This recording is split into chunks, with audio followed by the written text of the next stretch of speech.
sit there and smile. And you stand in force, but you're not protecting us. You're killing us.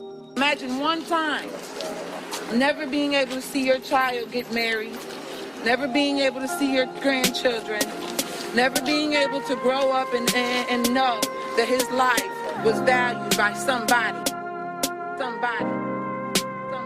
Why do they hate us so much? We just want the life that y'all got, ain't killing nobody. We just trying to get to the top. Single us out, now wonder we don't with the cops. But I'm black, so I might get shot. Not too long ago I graduated. Black man in my city, I ain't supposed to make it. 19, got big dreams, trying to find my way on my own. Gun in the badge, got the right to take it. I got the right to say this. Freedom of speech, here to protect, but we walk around scared of police. Nobody's perfect, to be honest. Getting out of hand, 5 times in the chest. Some I don't understand, discriminate my whole generation. Tatted up, oh God, dreads, man, they think we crazy. Can't get a job, so I'm selling. Who the f gon' pay me? I gotta feed my baby. You didn't know it, now you know this what we go through daily. Yeah. God, please help us. They ain't giving us justice. We so tired of fighting on our own. We so tired of fighting all alone. God, please help us. They ain't giving us justice. We so tired of fighting on our own.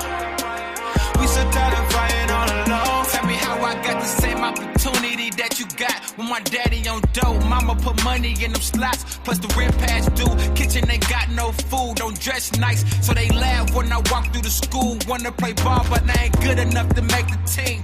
Got this phone, got the connect, he got the keys. Tell me to work at 9 to 5, pay rate $7.25. Let's be real here, Scott. I'm that I can't even survive, so what I've been up in a little trouble. I'm just a kid in the ghetto, you don't know my struggle. My pain deep, no sleep, it's on another level that is getting to me. Want me to pay for my education, I thought it was free. You white and I'm black, but you just like me. No justice, no peace, we just wanna be free. You white and I'm black, but you just like me. No justice, no peace, we just wanna be free. Go. God, please help us. They ain't giving us justice. We so tired of fighting on our own. We so tired of fighting all alone. God, please help us. They ain't giving us justice. We so tired of fighting on our own. We so tired of fighting all alone. But he's going to matter to all of you eventually. And you're going to understand that. Stop. It's only a matter of time. Because understand, while you hide behind your back, God sees everything. And you can't hide from that. God, please help us. They ain't giving us justice. We so tired of fighting on our own. We so tired of fighting all alone. God, please help us. They ain't giving us justice. We so tired of fighting on our own. We so tired of fighting all alone. God, please help us. They ain't giving us justice. We so tired of fighting on our own. We so tired of fighting all alone. God, please help us. They ain't giving us justice. We so tired of fighting on our own. We so tired of fighting all alone.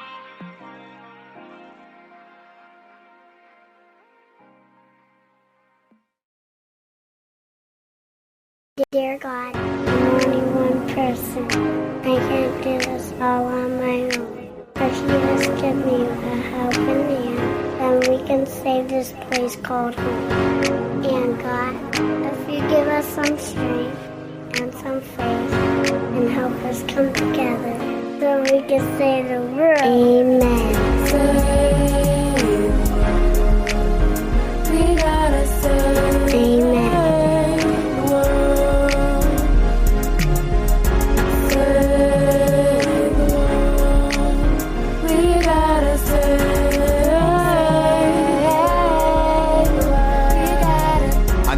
About saving the the world until today. I can't imagine living in a world filled with hate. The devil the only one with a familiar face. Sometimes I'm afraid what I say may seal my fate. JFK, MLK, they killed the greats and put a puppet on stage just to fill their place. Talking about change, but they aim still the same. Instead of feeding the hungry, they more concerned with building banks. Strip me of my rights, bare name. Can you feel my pain? We in the home of the brave. Is freedom supposed to feel this way? If you say maybe you crazy, is you really saying you can stop your wicked ways? Just don't lose the will to pray. At times I wanna run away to outer space. As long as the world is corrupted, I must remain. As soon as we hit the ball, we out at first base. Let's join hands no matter the race. We got a world to save. We gotta save the world. We gotta save the world. We gotta save the world.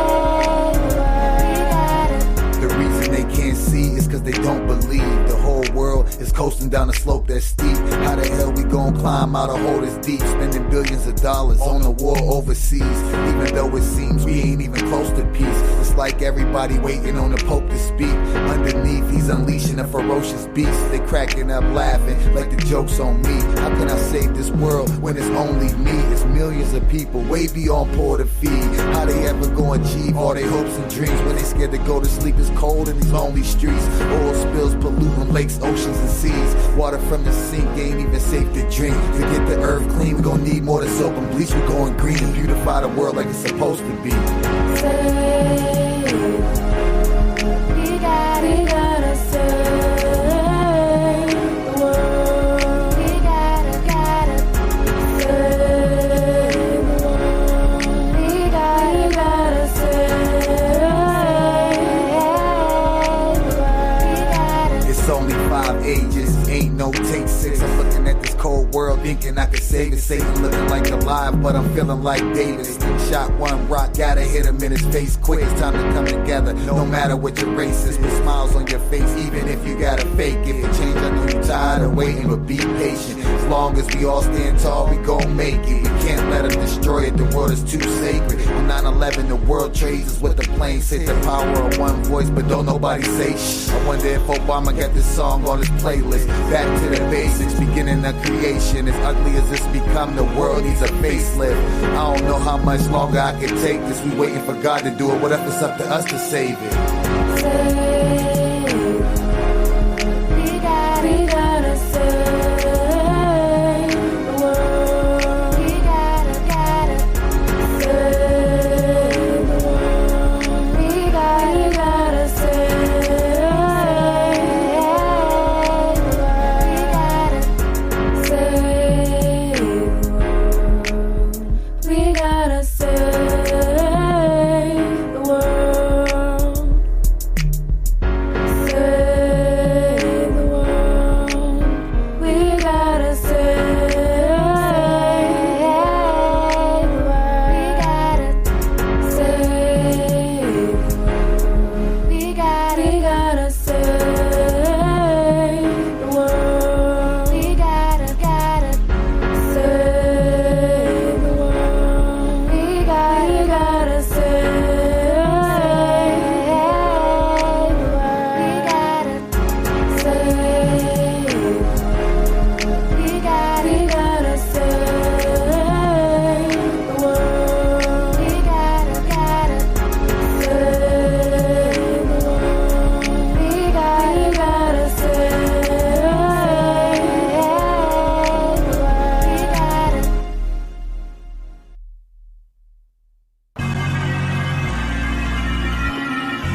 It gets annoying how I always talk of suicide, but I wouldn't mention it if I wasn't alive. An intermission of some sort is what I really need.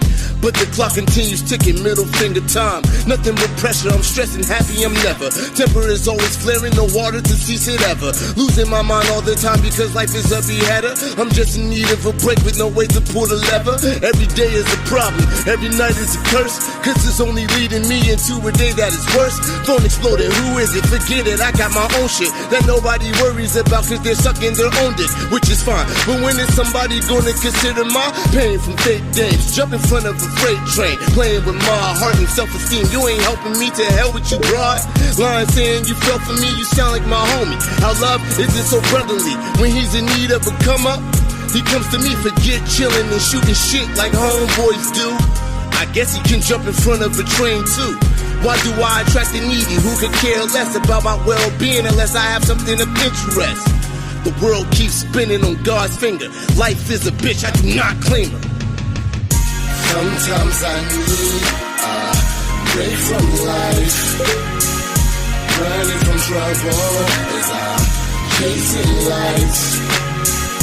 Expectations are way too high.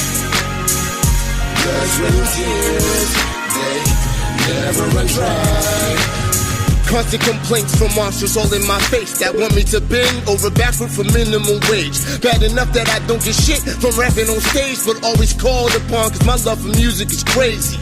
Another unpaid night, how am I performing? But I'm the brokest in this venue of a crowd that's swarming. Another show, another rhyme, but not a dime in sight.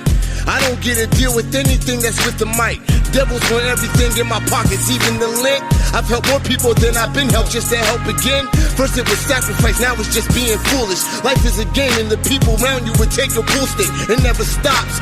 Lost hours from my only job, savage years tugging on my last dollar I just got. In and out of court, I'm tired of being summoned. I just wanna sleep, but every other week I have to come in. Aiming for perfection, but that ain't good enough. Read between the lines, they wanna throw the book at us. I'm upset that I was the one they put in cuffs, but all it takes is one mistake and the system will bully us. Why is everything bad in rotation? Well, everything that's good is good at slow pacing. If this is how my life is supposed to be, God, then at least let me get a small break from it all. Sometimes I need a break from life, running from trouble as I'm chasing lights. Expectations are way too high. For what? That's when I'm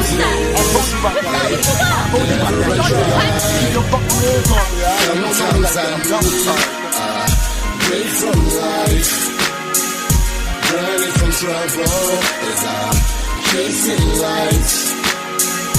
Expectations are way too high. Blood, sweat, and tears, they never run dry. It never stops. Nah. All I need is a break.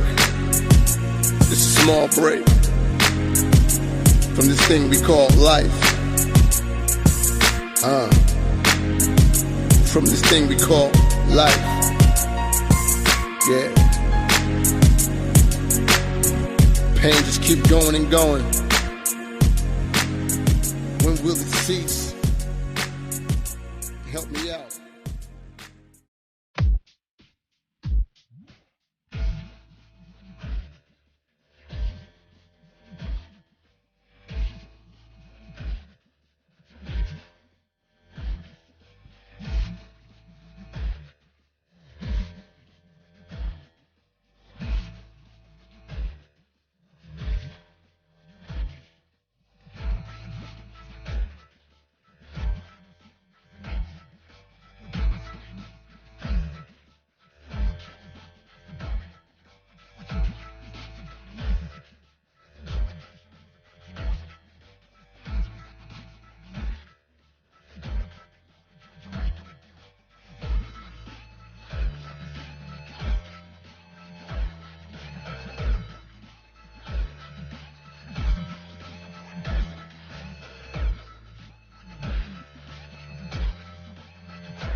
Yeah. This shit goes out to the cats in the struggle, man. Hustling on the way to eat, you heard me? Key steady grind, but you always gotta realize you got deep roots too, okay? Hey, game is so amazing. Palazzo, let's get 'em. I'm not on the block no more. No more. I'm not selling no drugs no more. No more. I'm now changed into a better me. I wanna be a man for my family. I'm not on the block no more. No more. I'm not selling no drugs no more. No more. I'm not trying to catch another felony. I wanna be here for my family. The game is crazy, I can't believe it's back to this. My people telling me, boy, you need to get on your shit. How can I get my shit if they ain't trying to give me shit? For real, it's savagery, I'm trying to be about my business. These applications and waiting has got a nigga tripping. I guess it's back to the street, robbing and pitching. Lord, I'm tired of the struggle, I need you with me. I'm just concerned about survival, forget these politicians. Gotta provide for my shorty and then my lady bitching. They say it's hard to find a job, but worse when charges peeling. Which I ain't really had to deal with these type of things. I gotta hit at my homie from me the campaign. Said if it don't make dollars, it don't make change. For real, I gotta suck it up and do the damn thing. How will I ever learn to fly with no fuel for the plane? I gotta get it, homie, shit is the sweetest pain. I'm not on the block no more. No more. I'm not selling no drugs no more. No more. I'm now changed into a better me. I wanna be a man for my family. I'm not on the block no more. No more. I'm not selling no drugs no more. No more. I'm not trying to catch another felony. I wanna be here for my family. I'm stuck in Maine trying to find a way. The motherland is a million miles away.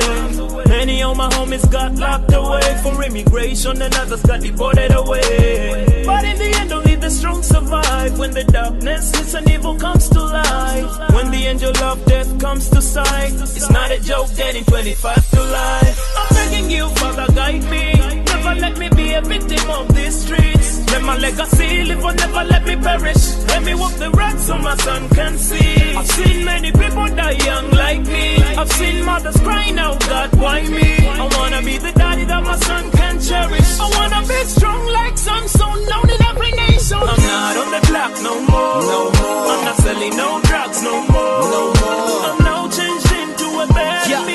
I wanna be a man for my family. I'm not on the block no more. No more. I'm not selling no drugs no more. No more. I'm not trying to catch another felony. I wanna be here for my family. I don't know who I am, now just know I ain't who I used to be. My steady grind and the struggle, what influenced me. I had to cry from time to time, fight and grit my teeth. And let the bullshit ride, it all ain't what it seems. A lot of shit most thought was hard, I thought like potency. And most adults like thought they know but never seen the street. Cold alone, no breath, sometimes nowhere to sleep. Open your eyes, your closest friend, your greatest enemy. You try to rise, they pull you down, they hate your attitude. You wanna change the game, and screaming, who the fuck are you? A-game, your mind frame, and you won't ever lose. Focus and strive, watch how you color code the Rubik's Cube. And yeah, we all fall short, we get our hands dirty. Unless you give up in the middle, then you still worthy. But then again, it's never too late to change. Only to spread your zone out, do the damn thing. I'm not on the block no more. No more. I'm not selling no drugs no more. No more. I'm now changed into a better me. I wanna be a man for my family.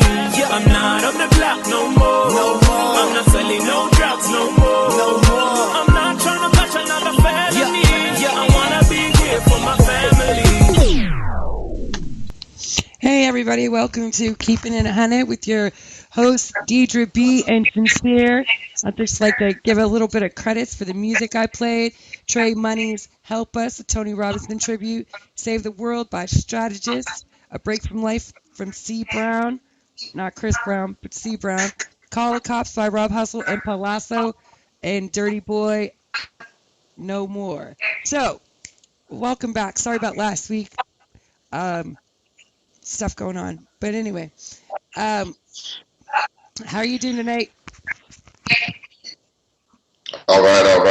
How you doing? Oh, I am good. That nap served me well. Excellent. That is very good. So well, I'm happy. I know that we got Renee is coming on between 6 and 7. Before we get into what we are going to be doing this hour, you want to give a little bit of background on Kwadir and that situation, just so that our audience knows when she comes on what we're talking about? Yeah, like you said, we're going to be having Bob from Decarcerate, the Garden State, come on, and we're also going to be having Renee Felton, Kwadir Felton's mother, and just a little bit of background. Kwadir Felton was a teenager when he was shot, about 18, 19 years old, I believe, when he was shot up in Jersey City back in 2010.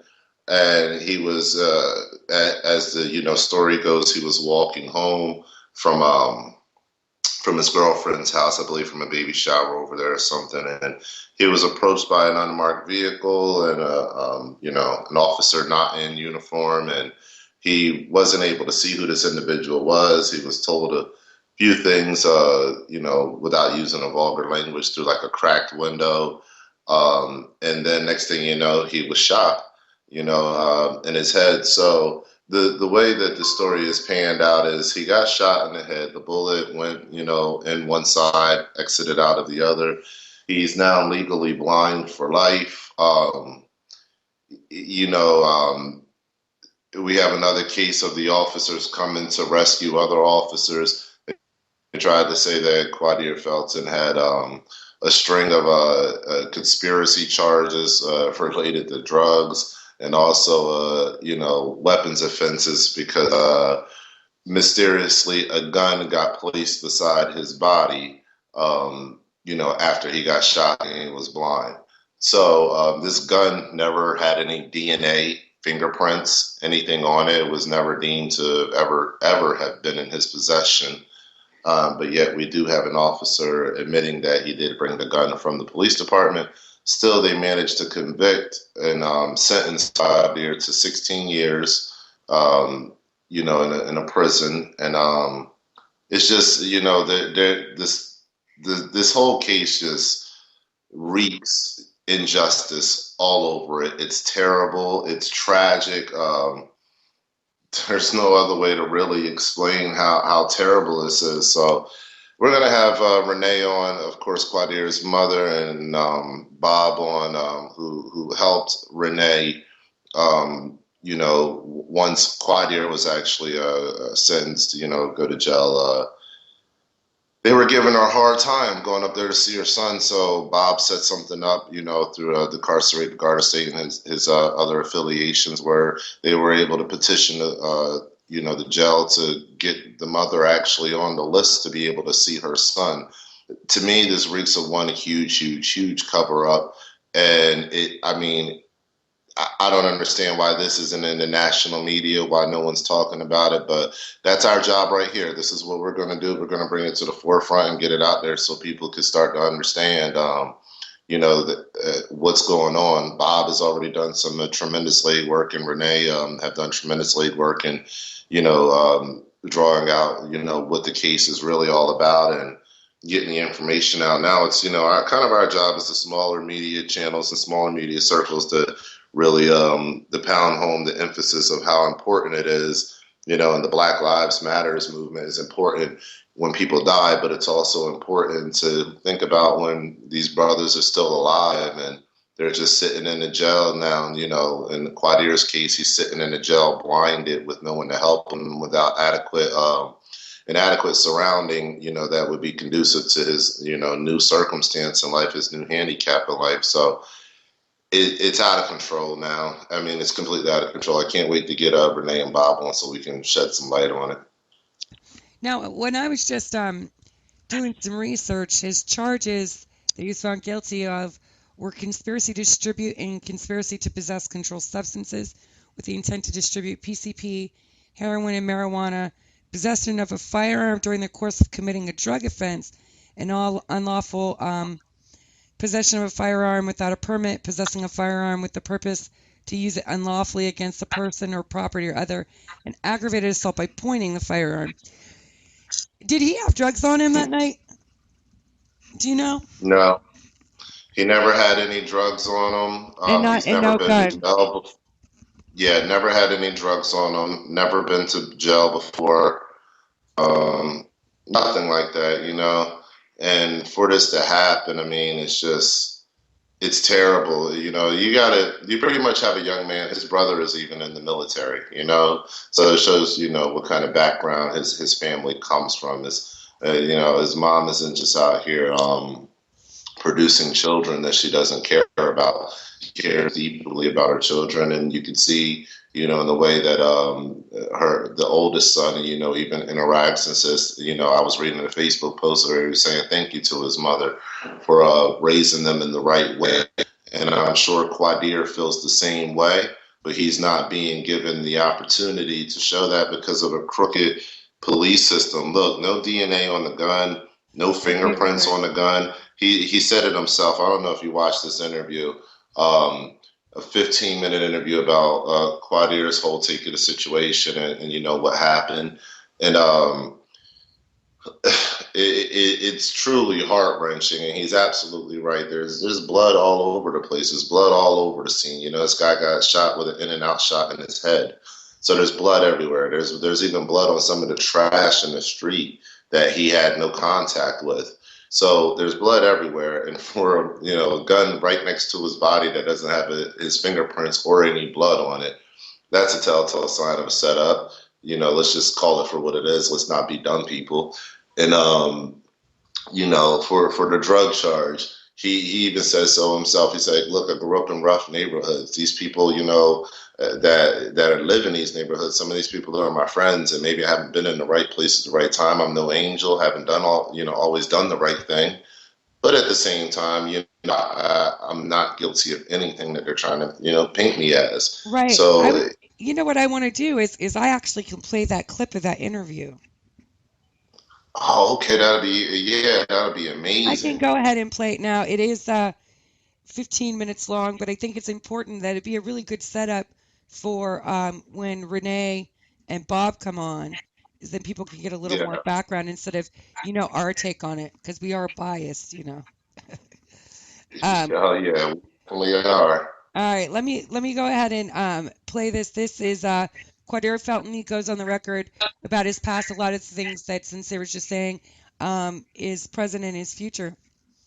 In a sit-down interview with Hudson County View from Southwood State Prison, Kwadir Felton, sentenced to 16 years with 6 years of parole ineligibility on various drug and weapons convictions, talked about his past, present, and future, starting from his childhood. Born in New Jersey. I was born in Jersey City, but I moved to North Carolina for a point in my life till I was, 5 years old. Then that's when my family had moved to the Bronx. And I've been there since till I was, 12. That's when I moved to Jersey City. But the thing about that is the whole movement aspect, it's hard to keep friends. Like, it's easy to make them, but it's hard to keep them. Because people could say they there for your best interest and things, but they only want you there to benefit them. So if you're not benefiting them, it's just like the whole friend aspect goes out the window. But as far as with my family, like my brother, he went into the Navy when I was 13 years old. And my father, he was around, he was coming into my life. He was in and out of my life, but now he's in my life, so. But it was just basically like growing up, being a man, learning how to be a man, a young man, I had to learn on my own. My mother and sister was always there, like no matter what, they was always there for me. They gave me anything I wanted, I was spoiled. And it's just, since as long as I can remember, like my family, they never left me. They always was there for me. And they helped me get through tough times, even when I could see, it was things about like playing basketball, and when my grades started to slip and I couldn't play basketball, they still supported me, still wanted me to do right so I could continue to play. But things just went in a different direction. Felton also spoke about the friendships he formed in Jersey City growing up. I came to Jersey City in 7th grade, and the guys that I was around, that I met, we all played basketball. Like, we was on the same basketball team. We went to the same grammar school. A lot of us went to the same high school. We used to hang out basically pretty much every day after school, go to each other's house, play the game, hang out at the park, play basketball, play football, baseball, just things of that nature. And that is the thing about it. It really wasn't me just being around these guys than being around these guys, it was always the same guys. Because that's how I was as long as I can remember. Felton, who was convicted on second-degree conspiracy for his alleged role in a narcotics ring, spoke about his level of involvement with drug dealing. Well, first off, like, growing up in an urban community, like, drug dealing, like, violence, just criminal activity is all over the place. So no matter where I would go, where I end up, it would always be a criminal act, whether it was drug dealing, a shooting was going on, or something would take place all the time. But simple fact is, with this whole situation, it was basically, that was the thing, it was an everyday thing for me. That's where I used to hang out. There's a park right across the street. I used to play basketball there. As I said, all the friends that I had in grammar school and in high school, that's where they lived at. So it was basically like I could be coming out of their house, their apartment, I should say, because it's buildings around there, and other people could be selling drugs in the hallway. Drug dealing could be going on in the hallway situations, and basically it wasn't no involvement as in, oh yeah, I'm doing this, I'm doing that. It was just being aware of my surroundings, and I was around guys that was doing it. So that's how I guess they made it seem like basically guilty by association, because they found me guilty of a conspiracy because of the guys that I knew that they was doing it, so they figured I had to be doing it. And it's just like, as far as me being a perfect child, I wasn't a perfect child. I'm not a perfect human being. I made mistakes, yeah, and I could have been looking out for police while somebody was making a drug transaction or something of that nature, or telling somebody's downstairs waiting for them for the drug transaction. But I wouldn't classify myself as being a part of it. In addition, Felton spoke candidly about his prior drug use. I smoked marijuana, I drank alcohol, and it was a point in time in my life, I used to take E-pills, ecstasy pills. But other than that was pretty much it. All right. Would you say, as far as smoking weed and drinking alcohol, would you say it was like a daily thing, or was it like, just we're at the park and someone's smoking a blunt and I just got on and I'm just taking a couple hits off the L or something? I could say it was pretty much like a daily thing, like as time grew on, because that was just a way of I could say kick back and relaxing and just smoke a blunt and just chill, basically, like chill in the park and something, play basketball and things of that nature. All right. As far as the alcohol, that wasn't daily though. No, that just came basically like party nights and just on a nice day. If we wanted to get something to drink, we'd put money up and go get some liquor bottles. Felton also spoke about his version of the night he was shot in the head by Jersey City Police Sergeant Thomas McVicar, starting from him leaving a baby shower at the Bethune Center en route to his then-girlfriend's residence. I'm walking, I just hear, hey, yo, Kwa. So I'm looking around, I'm not seeing nobody, but it's a truck with the window cracked. So I go, who that? So that's when he says, look, you little black mother effer, you better get the F down before I blow your effing brains out. So me going, whoa, you don't know who that, like, you don't know who the F you talking to, like, who that? But at this time, I'm still walking. I'm slowing my pace down because I'm trying to catch the voice. I'm trying to see, like, what's going on. But once I hit the last who that, I didn't get a response. I told him SMD. Well, people that text, they should know what that means. You asked me to keep the profanity down. I told him SMD, and then boom, that's when it happened. So quick. All right. I guess once it happened, you don't really remember anything until I guess you wake up in the hospital, or? No. See, that was the thing, because of how it went. The whole gunshot, everything was unexpected. So it just felt like somebody punched me, like I got knocked out, like somebody punched my lights out. So I sat up, but I'm seeing black and white, and like little water spectacles in my eyes, like, when you're coming out the pool, and you see like little water in your eyes, it was like that. But my face was burning, and it felt like I had a knot on the side of my face, my right side, and I touched it, And that's when I felt like, oh, I felt the wetness, like I got shot, like I'm bleeding. Then from there, somebody pushes me down, takes off my hoodie, takes off my hat. It gets to me, man, because it just flashed the flashbacks. But takes off my hat, takes off my hoodie, and takes off my hat, and he's searching me, zips down my hoodie, zips down my fleece, zips down my fleece, zips down my hoodie, searching me, then he kicks me. And then from there, that's when I had an out-of-body experience. I seen myself on the ground. Like, I never seen myself ever in my life. With my eyes puffed out my head, bleeding from my nose, bleeding from my mouth, bleeding from both sides of my face.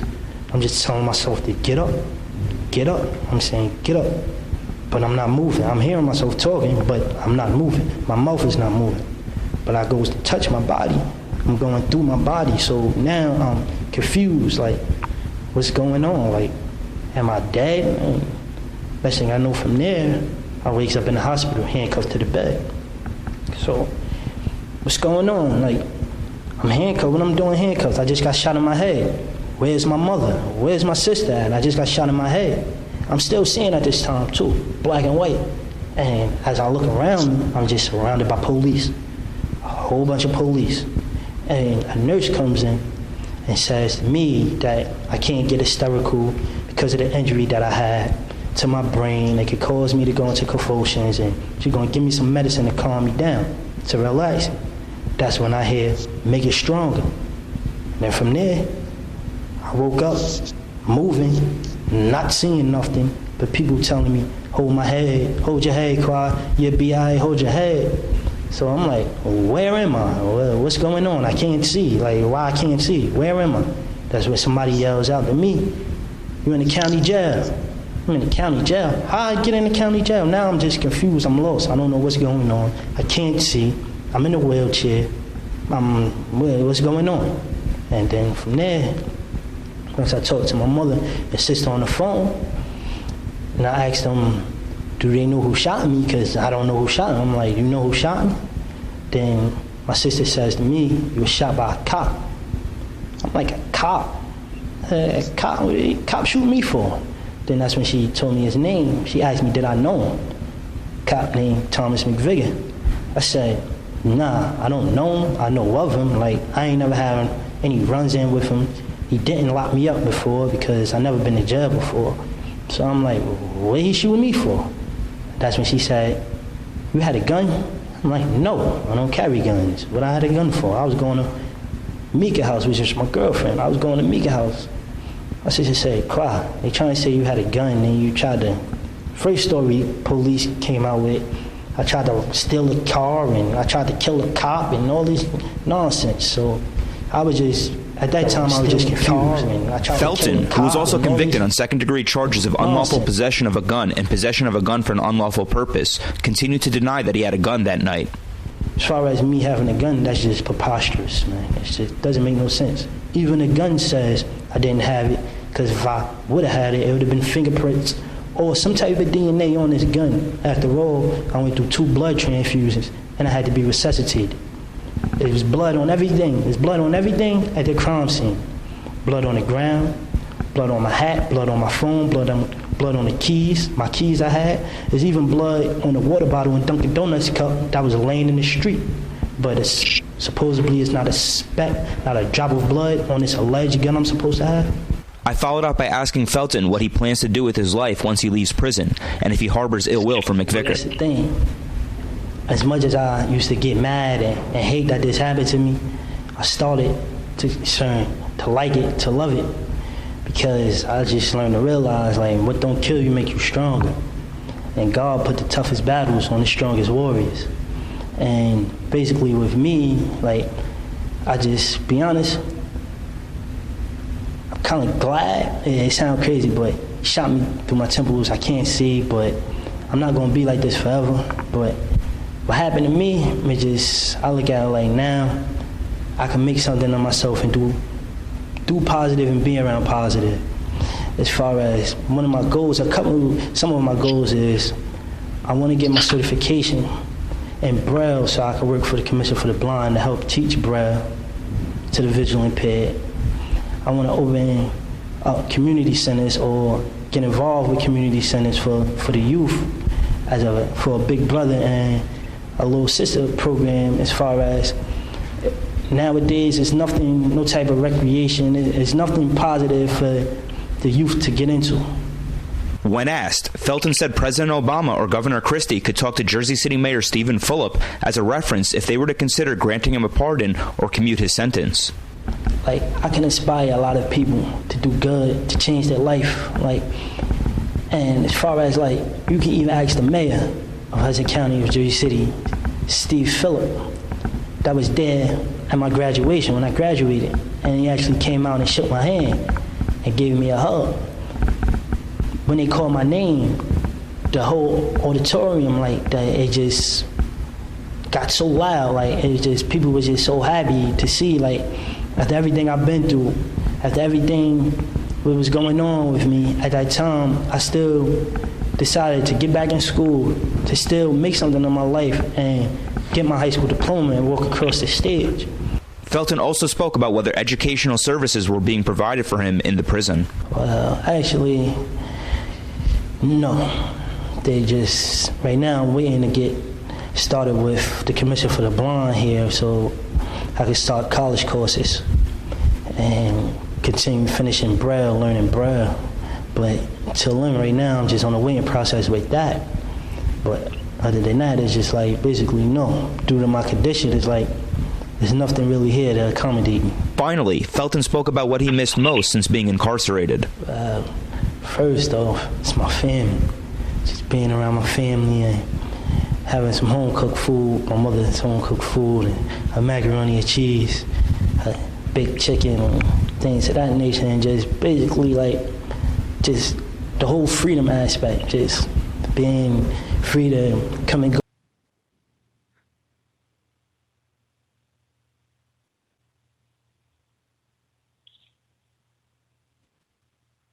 Hey, Bobby, there? Yes, I am. Can you hear me? Yes, I can definitely hear you. Welcome to welcome. You know, you're cutting in and out. Yeah, is that better? It seems like we're echoing since I got you on. Let me give you a call back real quick, okay?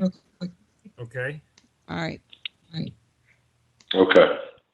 Okay, you there, Sincere? I'm here. Okay. I don't know if he was listening in the background. Will you message him real quick and tell him if he's listening in the background to mute the player? Oh, sure. Because I think that's what was happening.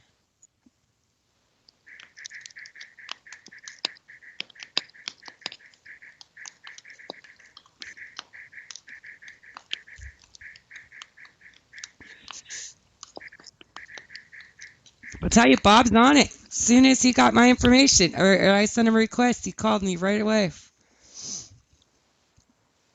I like Bob. Yeah. All right, I'm going to try to get him. Really good guy. Now, Bob is with Decarcerate, New Jersey, correct? Decarcerate the Garden State. Hey, Bob, welcome back. Okay, is it coming through better now? You're sounding better. Yeah. Oh, yeah, Bob. better. A lot better. Now, Bob, we just played a video clip of Kwadir speaking to the Hudson County View in an interview from the jail. Real interesting response from a very intelligent young man. He very articulate, and I think that it was a great interview. And to me, he came across very honest and straightforward because he didn't try to say he's a super angel or anything. He admitted that he's not perfect, and so it shows that, to me, that lends a lot of credibility to what he says in that interview. It definitely does, and he made a really good point that when he was shot, there was blood everywhere, on a coffee cup, on the ground, everything that was in a certain distance to his body had blood all over it, but the gun did not, which the police officer said was right next to him. Right. Well, yeah, and it moved a couple of times, and then one officer gave testimony that it left the site and then came back to the site. I mean, it's too bizarre. We've all seen the cop shows. The cops pull the gun out of their sock and they stick it on the body. It happens all too often. And if they're going to say it was his gun, they need to have some evidence, and they didn't have any evidence that he had any attachment to that gun. That's right. And I'm confused on how that can happen and he still be convicted. But it's one of those things that, I've been saying, it's like the public believes that the police are telling the truth and, their credibility is much higher. And I think they take advantage of that fact. There just recently, after the Ferguson issue, there's a gentleman from St. Louis. I forgot what his name was, but he had actually recorded the police telling him that they needed a gun with a body on it that they wanted him to get so they could plant it on somebody. I think I might have seen that report. I think I may have seen a report to that effect. Wow. You were like wondering how he could have been convicted. There are just so many idiosyncrasies in that how that trial was made. All the decisions went against Kwadir, and the whole idea that they combined the trumped up conspiracy charge with the gun charge into one trial. They weren't even saying that they happened at the same time or that they didn't really connect the two except in the trial. So therefore, the one case bled into the other and vice versa. So he ends up, it definitely would have had a prejudicial impact on what happens. The so-called conspiracy charge was based on his phone number showing up in some cell phones. They didn't have any drugs on him or anything. Yeah, I was reading his charges earlier with possession of PCP, I believe heroin and marijuana. I don't know how they can do that if he didn't have it on him. That's the conspiracy charges are very if they connect you to a conspiracy, they can charge everyone for everything. That's how that works, and it really is a kangaroo situation, and it's used quite widely. So, as a matter of fact, it's one of the reasons why there is such a growth of women in incarceration, because they get roped in by these conspiracy charges. They don't have any direct involvement, but if they're tied to a man they get roped in and they end up taking the same raps. And that's counterproductive, because now you've taken a woman away from her children, not just a woman, but possibly her father too. So you have a child that's put into a foster care system, and then you have a lot of things that come into play. I'm a sociologist through my education, and I think at heart too, because when I went to my first sociology class, I was like, damn, that is me all day long. Like, I think the same way. I just now know the theories that back up what I know, and so on and so forth. So the risk of a child whose father, especially father, has been incarcerated as to not being around is huge for being incarcerated, being in a gang, suicide, dropping out of school, drug addiction. I mean, they're setting it up for these children to, setting them up for failure in a lot of ways. It certainly is. Right, exactly. Now, especially when a mother or father are incarcerated for nothing. Yeah, well, there are so many laws that are out there that are basically, like you said, next to nothing, and they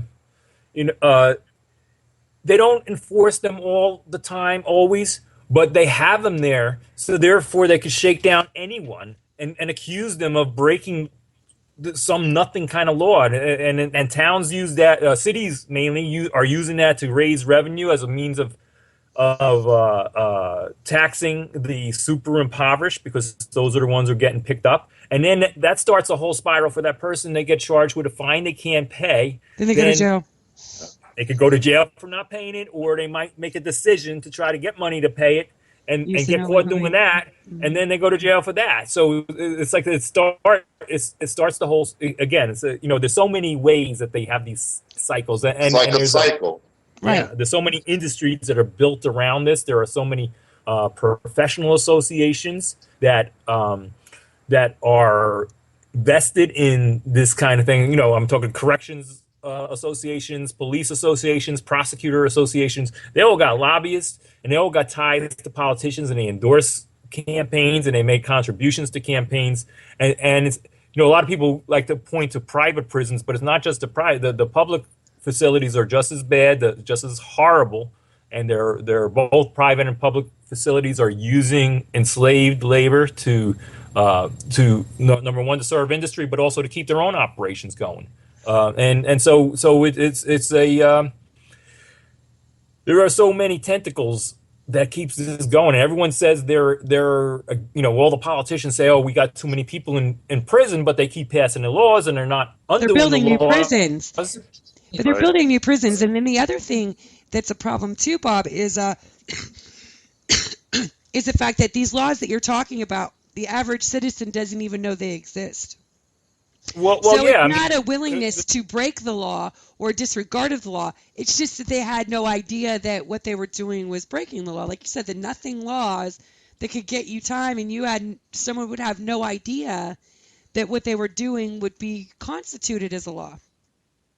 Yes, I wrote something on my blog site about a loiter law in Patterson. Now, I thought they just passed it, and I'm kind of embarrassed because I wrote the whole big blog article. I quoted some people from our group in it, and it was a great article in my own opinion. But I realized it was passed last year. It was like I was a victim of recirculating the story. But you know how the internet recirculates one-year-old stories sometimes. Anyway, so I picked it up and I expanded on it. It's still in effect. It basically means anyone in Patterson at any time can be charged with loitering, because who doesn't stop and talk to someone on a street corner sometime? Who doesn't pull their chairs out of their 100-degree apartments and sit out front sometimes? Who doesn't, you know, maybe going to pick up the paper, they meet somebody to know, a few other people come, they start joking around with each other. Who doesn't do that? Everyone in Patterson can be arrested for loitering at one time or another. Even the politicians, when they go out politicking, they're loitering too. So they don't, and I understand that they may not be fully enforcing it, but they have it there, and if they need to use it, they use it. And there's so many of these kind of nuisance laws that gives them the excuse to start shaking down anyone anytime. And if the people run, then okay, they're interfering with police duty. They got another charge they can get them from. They might end up with a violent situation. They might end up with a resistance. And you know, people might run. The loitering law has a $2,000 fine. Well, and you know, we look at Eric Gardner also. He was selling loose cigarettes. That's all he was doing. And he had like 30 different charges for that. And it wasn't about selling the loose cigarettes. It's a quality of life law. It wasn't about selling the cigarettes. It was about not paying taxes on the cigarettes he sold. So now they're passing it off as your quality of life is affected if somebody isn't paying taxes. Yeah, and yes, and how important is that for police to be enforcing that? I mean, they don't enforce when corporations go offshore, so they don't pay their taxes. They don't enforce when corporations are polluting the water or polluting the air. The police don't get involved in that. They don't enforce when the banks, you know, with all the mortgage fraud. Nobody gets arrested for any kind of corporate crimes. If anything, they get civil. I mean, HSBC, one of the too big to fail banks, they're so bad at their money laundering that the Justice Department was doing contortions trying to look the other way, and they had to charge them. They were laundering billions of dollars for Mexican drug cartels, the guys that leave, you know, piles of heads all over the country, and they get a fine. They don't even get a criminal charge, you know, and then you got people, Eric Garner, getting choked to death in an arrest situation for loosies, right? Not paying taxes on the loosies. Not paying taxes on loosies. That's real. It's like we have to be, you know, real about that. I mean, keep it in Hunnid. It was about not paying taxes on loosies, and actually, that was his. I believe that was his corner. He had always done it right there. Cigarettes are $15 a pack.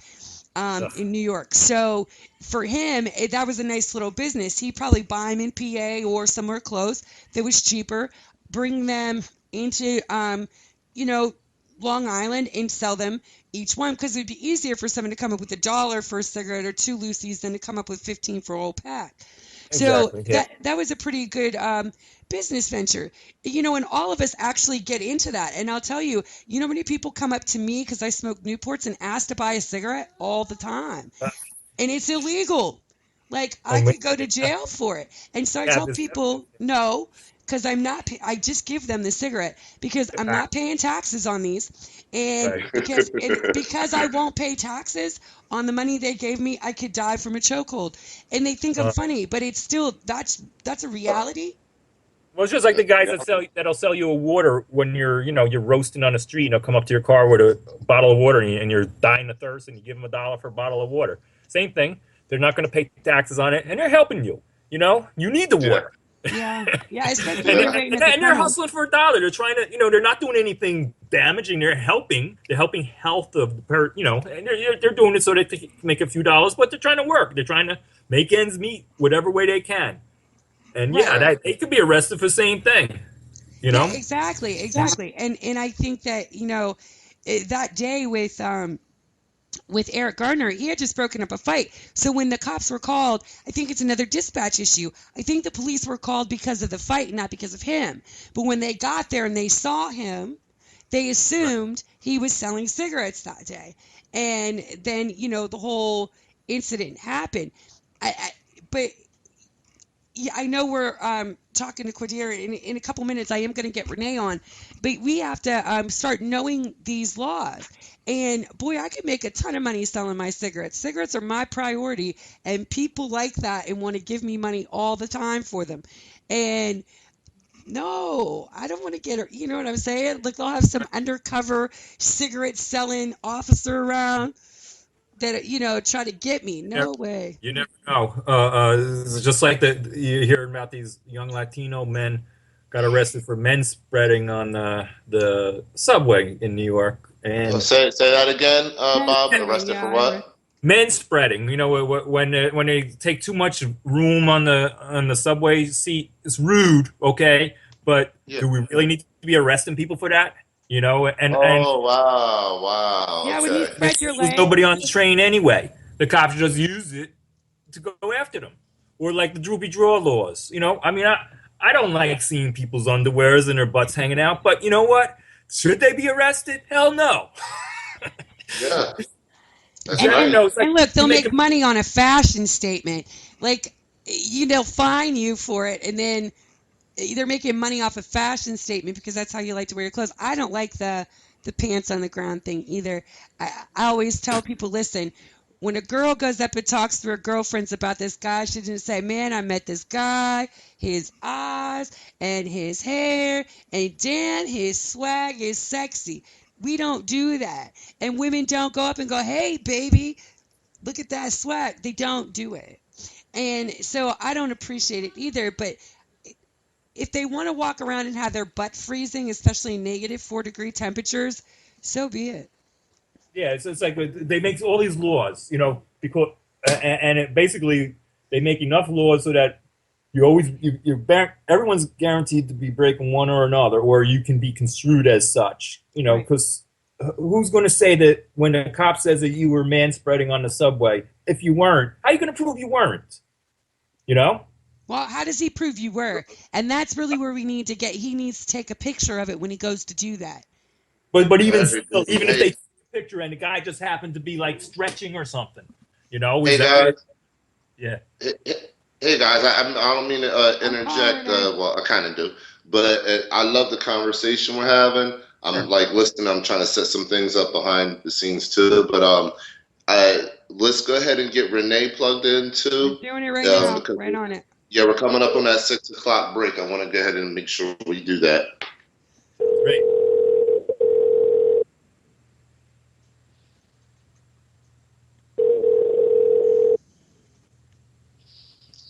Hello.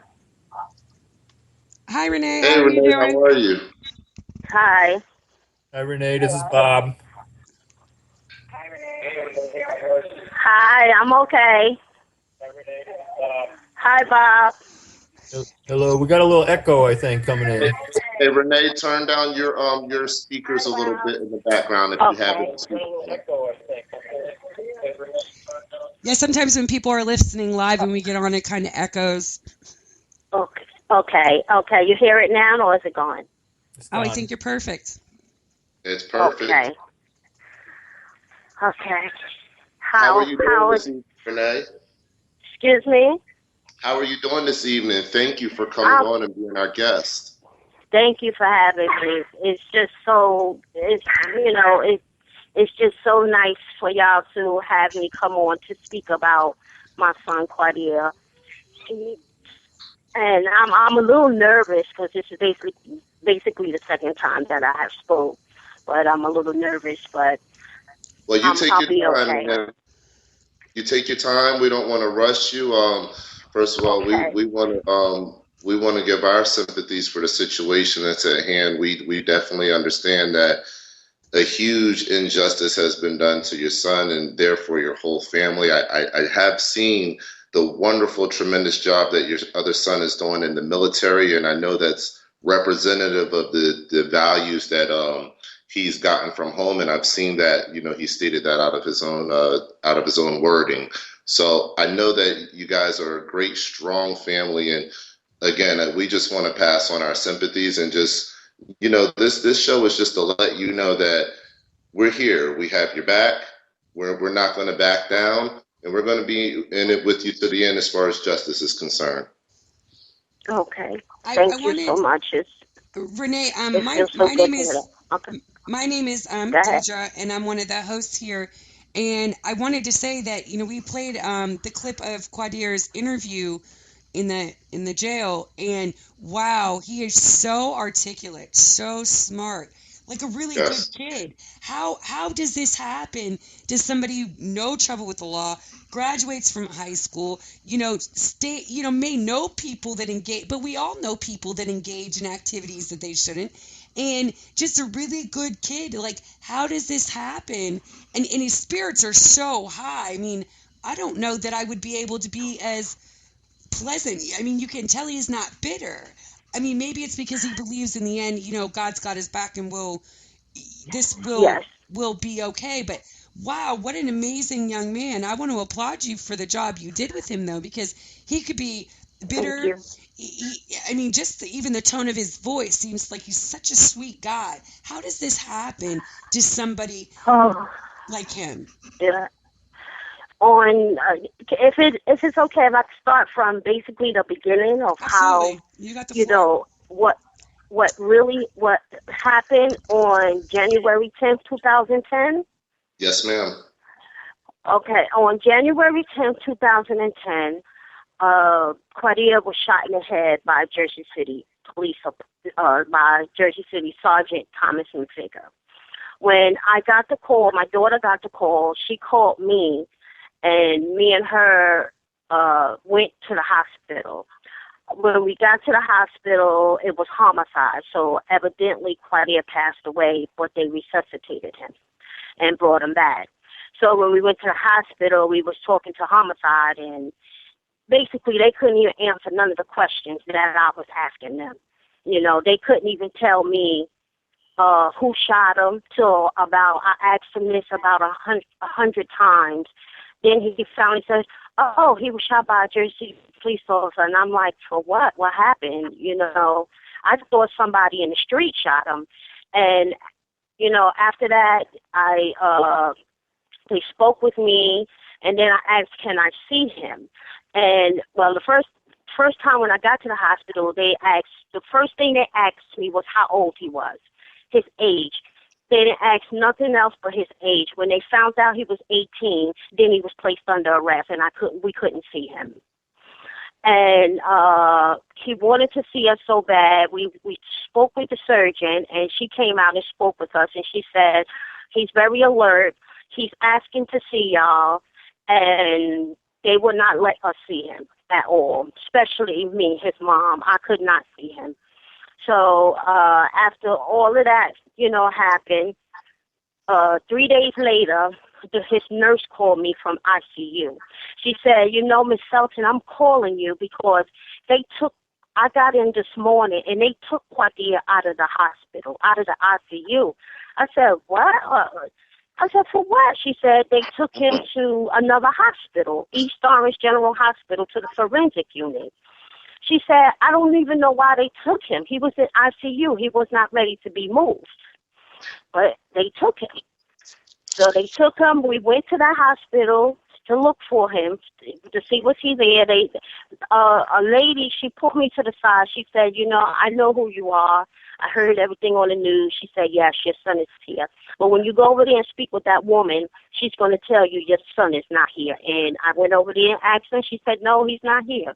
So about 1 o'clock that night, that 1 o'clock in the morning, they took him from there and put him in the county jail and gave him a $500,000 bail. So within 4 days, they took him out of the hospital and put him in the county jail and gave him a $500,000 bail. Wow. Well, they wanted him to die, I'm sure. Yes. So we had got an attorney, and she got a bail reduction. She got the bail reduction down to $200,000. So I don't know if you know the Reverend Herbert, Reverend Daughtry. He came to Jersey City. I have called him, and he had came to Jersey City, and he had a meeting to raise money up to get him out on bail. So we raised $4,300, and the reason why the bail bond man took that because he knew Kwadir, because he was blind, and he knew he wasn't a flight risk. So we got him out he was incarcerated on January 14th. We got him out on February 11th.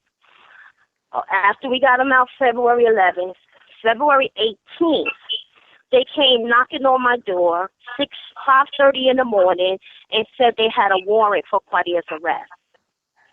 So they came in, took him, and I said, a warrant for what? They said conspiracy. So they took him. That night, I found out they gave him another bail of $125,000.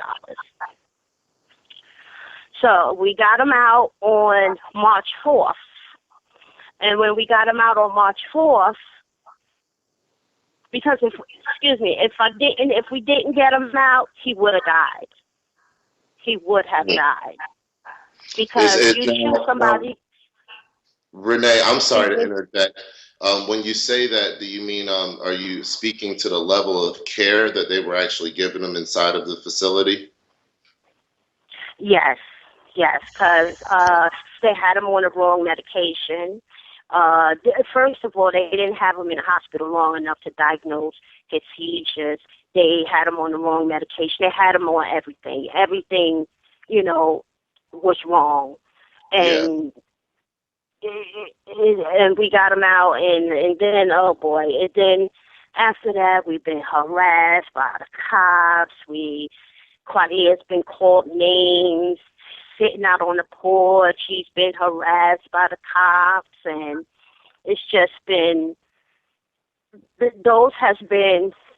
5 years has been the worst 5 years of my life, being harassed by Jersey City Police Department. And the trial, oh wow, unbelievable. Now, girls, your mother and I are getting divorced. Monogamy. I'm sorry.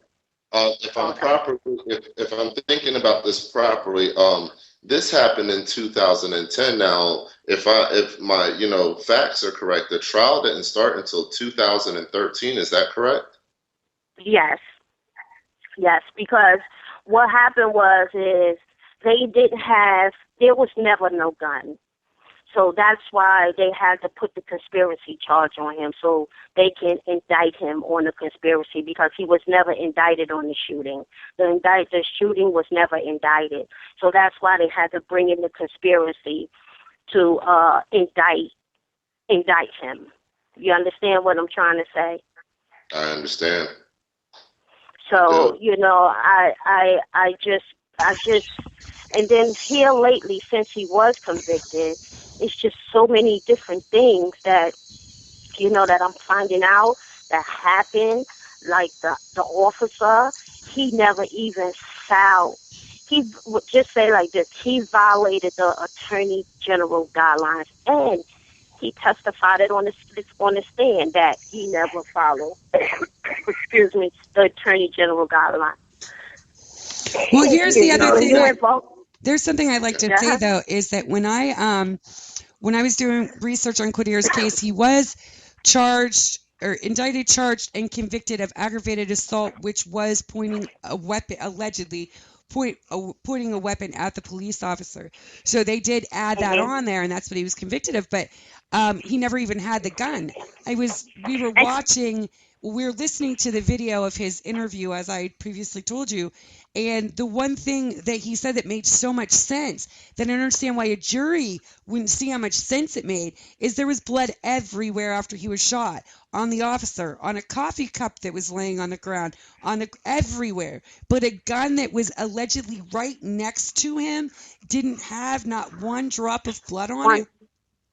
Exactly. His keys, his phone, everything he had on, from his socks to his drawers, was soaked in blood. And then one officer, Sorrello, he got on the stand and he testified that he dragged the gun from Quadir's head with his foot. He put his foot on the gun and he dragged the gun from Quadir's head to his calf. Now, mind you, if the gun was by Quadir's head, it should have had blood on it because it was a pool of blood by his head. Right, and then when he dragged it, it would have been, especially with blood everywhere, there would have been blood all over, and there even would have been a footprint from the cop's shoe on it. Yeah, and the gun that was on trial, and now he said he dragged this gun. Now, where he dragged the gun, it wasn't nothing but concrete, gravel, dirt, everything. Not a scratch on the gun. Not one scratch. I wonder, the odds of something like this happening are, unfortunately, I yesterday, we would have been able to say that they were slim to none, but every day that passes, it seems like those odds are growing greater of this happening, and it's happening more often. So the odds of this happening are still very small. But what grabs me is something that, Heather just said, or Deidre just said. It's just remarkable how a jury didn't piece together, sequentially what happened in a reasonable manner. I mean, I think that 99% of people who look at this, honestly, just look at it. 99% of people are going to say, this isn't enough evidence to say that Kwadir did anything wrong. But beyond a reasonable doubt. Points in the other direction. Everything points in the other direction. And I think the jury really dropped the ball on this. Right, and it's supposed to be beyond a reasonable doubt. And there was so much doubt. They did not prove their case. They didn't even circumstantially prove their case. It wasn't proven. And so I think that he could get an appeal on a jury instruction, because obviously the jury, they weren't instructed properly and they were confused. And it's not their fault if they were confused. It was the way the case was presented. It could have been that the judge did not have enough control over the proceedings to make it so that things were clear. And I don't get why. Now, I'm not saying anything against his lawyer, because I haven't really read anything yet on Kwadir's lawyer, but I don't get why the gun motions weren't filed to actually exclude the weapon, because there was no forensic evidence on it. Well, she filed a lot of motions. The judge ruled, like Renee, you had told me this, the judge ruled against almost every single motion. Every motion that was filed. The judge every motion. And the judge also allowed the two charges to be combined into one trial, which is totally prejudicial on both cases. Oh, my God. Because they had nothing to do with each other to begin with, aside from being tied together in a trial. That's the only relation of the two supposed opposers. So, Renee, how many motions would you say you guys filed with this particular judge? He done had, Kwadir done went through, 1, 2, how many judges he went through? 3, 4 judges. He done went through, 4 prosecutors, 4 or 5 prosecutors. The case just keeps getting, like, every time we turn around, it was a new judge, it was new prosecutors on this case. I say she filed about 20 motions. She filed to get the officer that shot Kwadir in the head. She filed to get his internal affairs record. It was denied. They filed for a grave act, denied. She filed for it's so many different motions that she filed for. So I mean, really, when we're talking about the defense for Kwadir, this was an adequate defense. This was something that the lawyer obviously understood the ins and outs, and so she filed accordingly, but she was blocked at every avenue. Is that what I'm getting out of it? Yeah, she was blocked, but right now I'm finding out a lot of different things about Kwadir's attorney, because all of a sudden now his civil suit and everything was dismissed. But I'm finding out a lot of things about, I don't know, she don't want to, but I don't really want to speak upon it right now, but I'm finding out a lot of things about this attorney, and I don't think that she was basically on our side. What were you saying, Bob? I was saying it might not be best to go into some of that right here and now. Yeah. Because it's legal. But she did file motions. She did file a lot of motions, and all the motions was denied. So, including to separate the two charges, right? She filed on that. She filed a motion to separate the conspiracy with the gun charges, and it was denied. It's a lot more. I have them in my pack, but it's a lot more of different motions that she filed. But all of it was, they denied everything. So Renee, tell us this. Recently, I got behind this a couple weeks ago through looking at Bob's Decarcerate, the Garden State group there that I was tapping into. Now, tell us, Kwadir, he's had this tragic situation happen to him, and the trial goes, it happens in 2013. Every motion is denied. He's indicted, convicted. Now he's on a 16-year sentence, and you guys have started the journey of the appeals process. What has recently unfolded in the appeals process for you? Is there something you want to let the people know about? Okay, right now, I spoke with the attorney, the appeal attorney, and he's still requesting more paperwork that he needs. He needs the transcript for the jurors.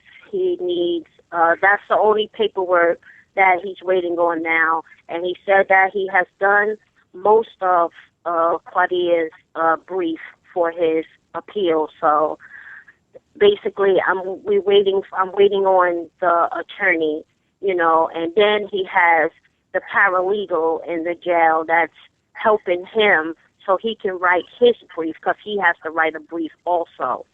So, and the paralegal he's finding out a lot of things, that went on in Kwadir's trial, that went on with the attorney, that went on with a lot of politicians in Jersey City, because there's a lot of people, was behind this, because they had to find Kwadir guilty, because do you know which everybody, the money, I'm not concerned about the money, but but you got to understand, you damaged him for life. You took his sight away from him. Yeah. For nothing, and then you're gonna say he come up to your car with you come up to the car. He comes up to a car to try to rob you. Come on now, no fingerprint on a gun. He had no gloves on. Yeah, and what I also wonder is if there's even a fingerprint on the car itself. So there's so many discrepancies with this case that I believe that, now I believe that appeal is going to be, definitely, I believe that's going to go well for you. But if I've read this correctly, did you guys file some paperwork with the Department of Justice or something like that? I filed with the FBI. I even took the transcript, the transcript that I had of the officer, how he testified under oath that he violated the Attorney General guidelines. What I mean by violating the Attorney General guidelines is that he never wrote a police report on the shooting. He never went to his excessive force hearing. He never went to a grand jury hearing. And he never filed a 802. A 802 report is a report when you use use of force that is supposed to be reported, never reported. So anytime pretty much an officer in Jersey City discharges his firearm, he would have to file an 802 report. Right. Never followed, never did anything. And I was talking to some attorneys about this, and they said, so basically the shooting never existed. It was like everything was based on the conspiracy, because how could you bring the conspiracy and the shooting together in one trial? The first bail, he was out on a $200,000 bail. The second bail, he was out on $125,000. So altogether, he was out on a $325,000 bail, but two of them are separate. So if you have two separate bails that high, why would you, combine these? Because the shooting never existed. They didn't even basically want to bring up the shooting in the trial. Everything was the conspiracy. But, the judge said... They weren't accusing him of shooting anybody, right? They weren't accusing him of shooting anybody, just pointing a gun at the police officer, correct? Right. They said he pointed the gun. The cop said Kwadir took the gun.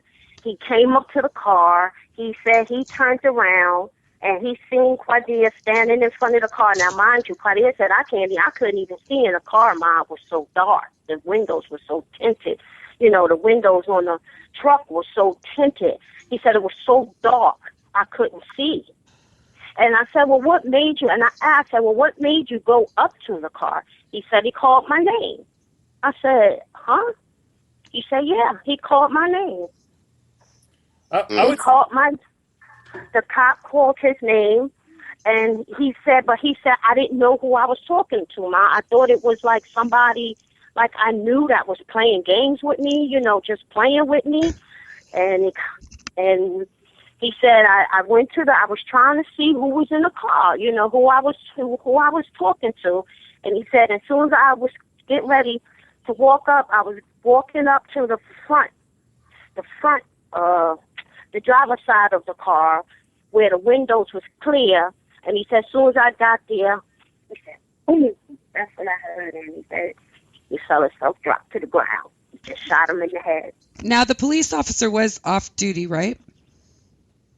He was off duty for, 2 weeks. Well, I mean off duty when the incident happened, or was he just undercover?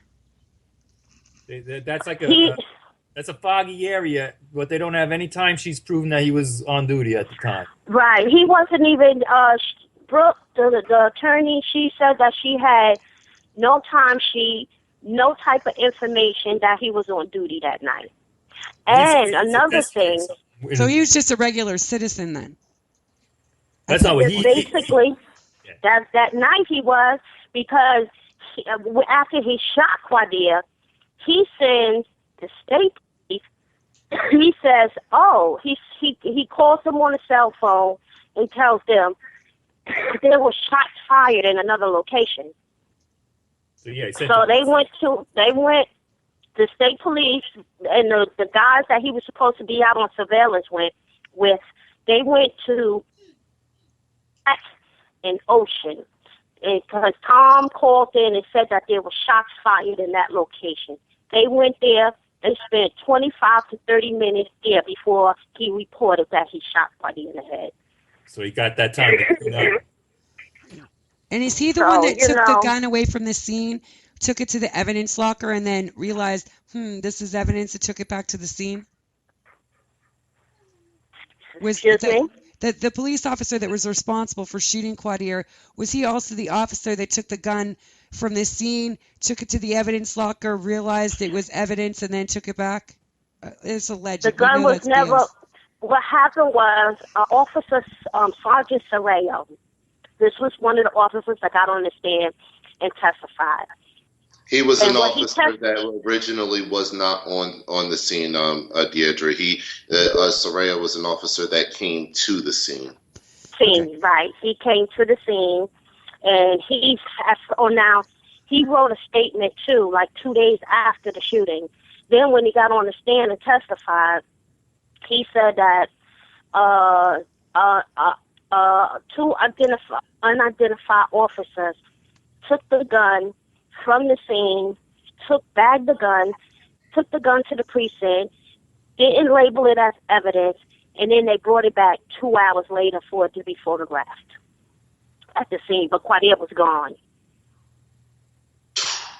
Oh my God. See, and it just makes me feel like as if he would have died, then they would have liked that, because then his version of events would not have been able to be told, and they're mad because most of the time these gentlemen that are unarmed and shot by police, they die and they can't tell their version of the story.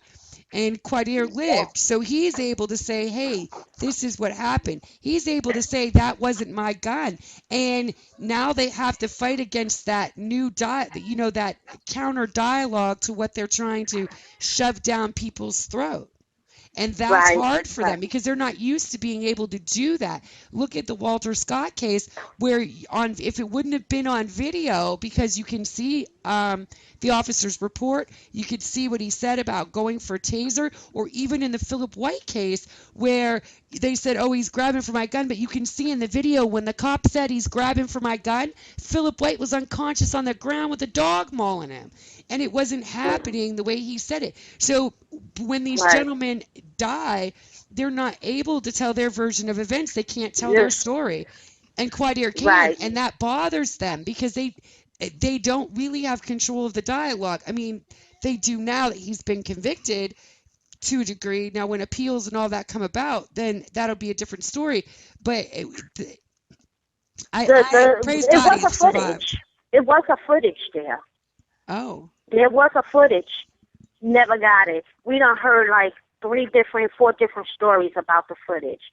The first story we heard, it wasn't working. Now, that's a high crime area. That camera's supposed to be working 24/7. Now, mind you, 2 weeks prior to Kwadir's shooting, there was a boy that got killed in the same location where Kwadir was shot. And they caught the guy that shot and killed this guy. Now, 2 weeks later, Kwadir gets shot by a cop. It wasn't working. Now, first it wasn't working. Now, the second time, it was blurry.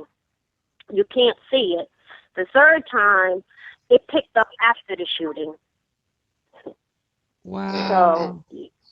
So there was the footage there, but we never got a hold to it. So the Jersey police want us to believe a few of the following things.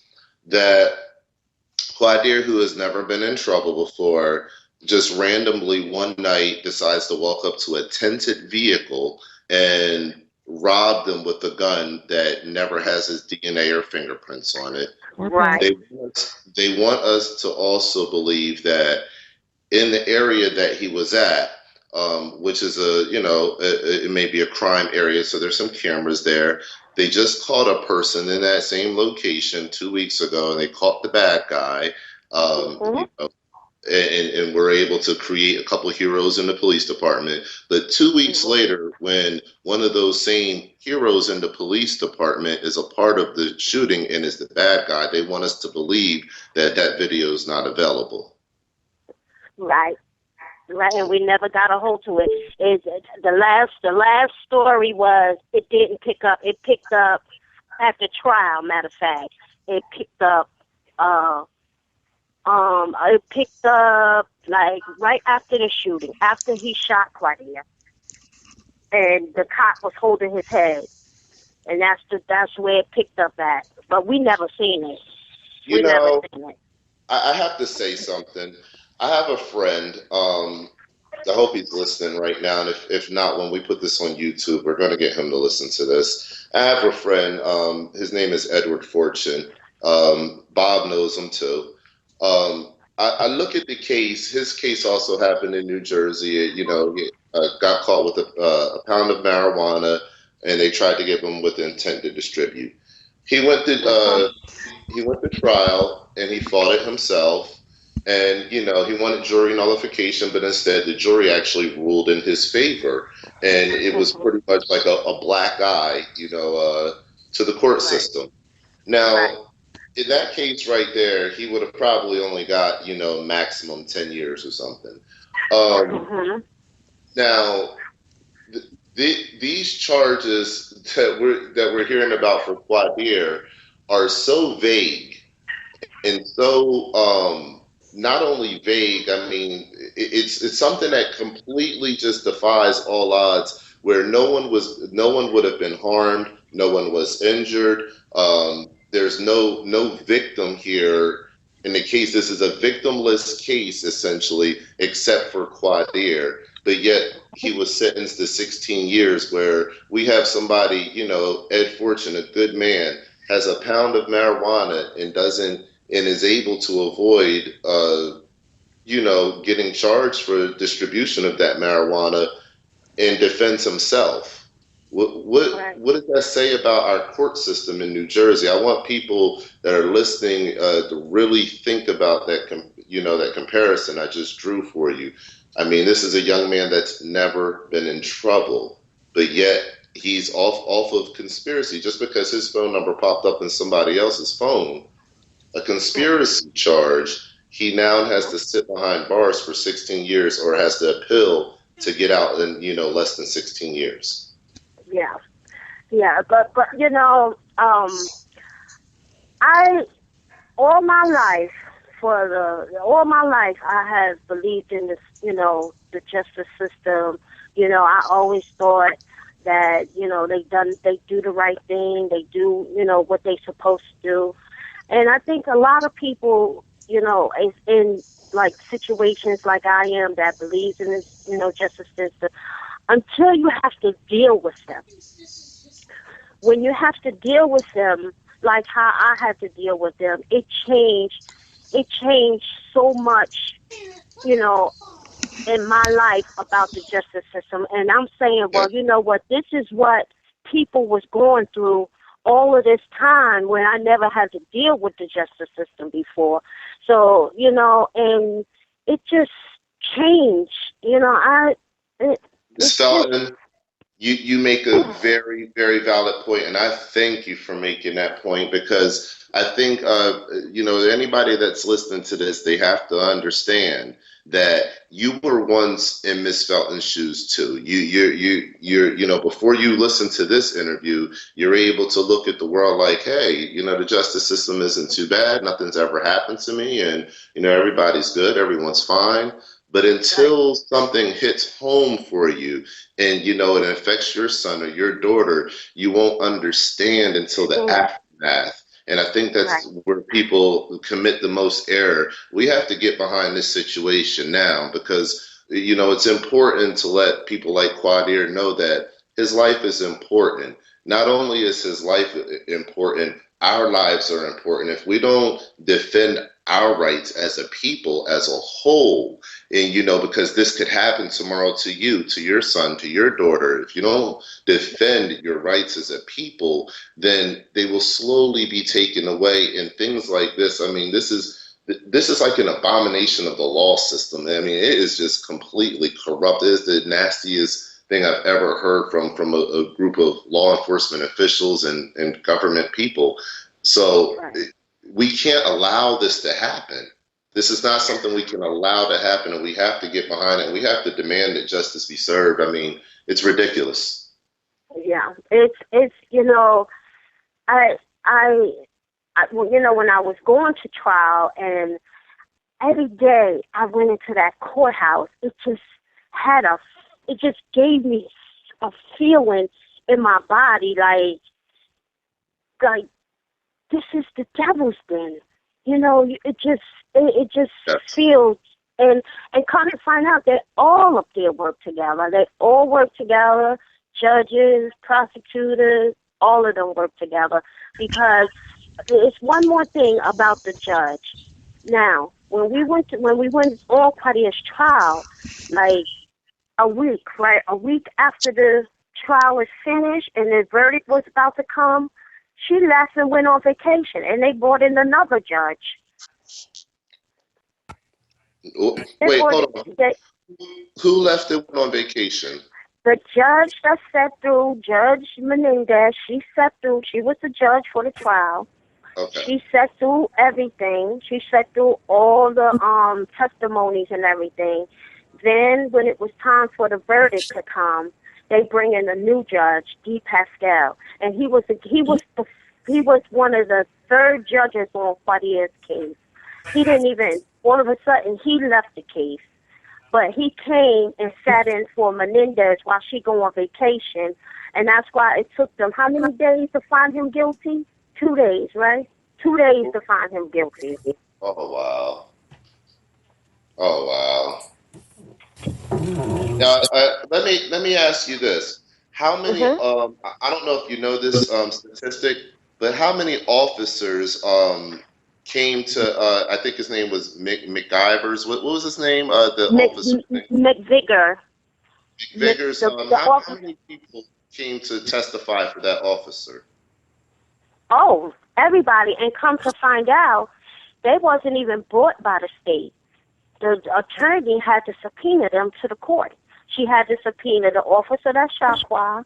She subpoenaed all of them. All of them were subpoenaed by the lawyer to come to the court to testify. Kwadir had nobody to testify, but I had people. People wanted to testify on Kwadir's behalf, but the attorney wouldn't allow. She wouldn't call them, and I'm like, this is, you know. Go ahead. Okay, so that's painful. That's real painful right there. I'm not even going to go there. I'm just going to say this. I am sorry that you have to even go through this, that you're getting railroaded in a system that doesn't work either way. I already know where you're going with it. We don't have to, say too much about it, because I know you're in a sensitive situation right now. And we just thank you for coming on. And we want to make that main message about Kwadir Felton, everybody. That main message is, this should not be going on. But I understand what you were saying, and being railroaded from both sides like this is just, it's unprecedented, and it's really not right. And whenever, anybody that's listening, just so you know, it's very important that you understand this. If you have an attorney and this attorney is working with you, working in your favor, I'm going to say things that, Ms. Felton is not going to talk about right now, but just so you know, and this is just general advice for anybody. If you have an attorney and this attorney is working with you, and, they're calling people that you don't believe are going to be in your best defense, you have every right to say, wait, hold up, slow up a little bit. Let's get some good character testimony in here and have good character testimony. There's nothing wrong with that. Whenever you have the feeling that your attorney is not doing something appropriate, you have the right to question that. And I'll leave that at that. Okay. Thank you. Thank you for that advice so much, because, when you put your trust and your hope in somebody, and she had my son's life in her hands, she had his freedom in her hands, and I guess, it's just, all right. I want to tell you this stuff. That's only true to a point, but God's the author of the story. So when God is the author of the story, she only was in one chapter. So we'll leave that at that. She's in that chapter, and her chapter is over with. But God got some more chapters to go. So the story ain't over yet. You know what I mean? And no, she's just a person that's in the flesh, and she won't get any kind of victory, and neither will this corrupt system get any kind of victory, because truth has to prevail. We're in a situation right now, and we're in an age and time where truth can prevail if enough people get behind it and they open their eyes and they see it for what it really is.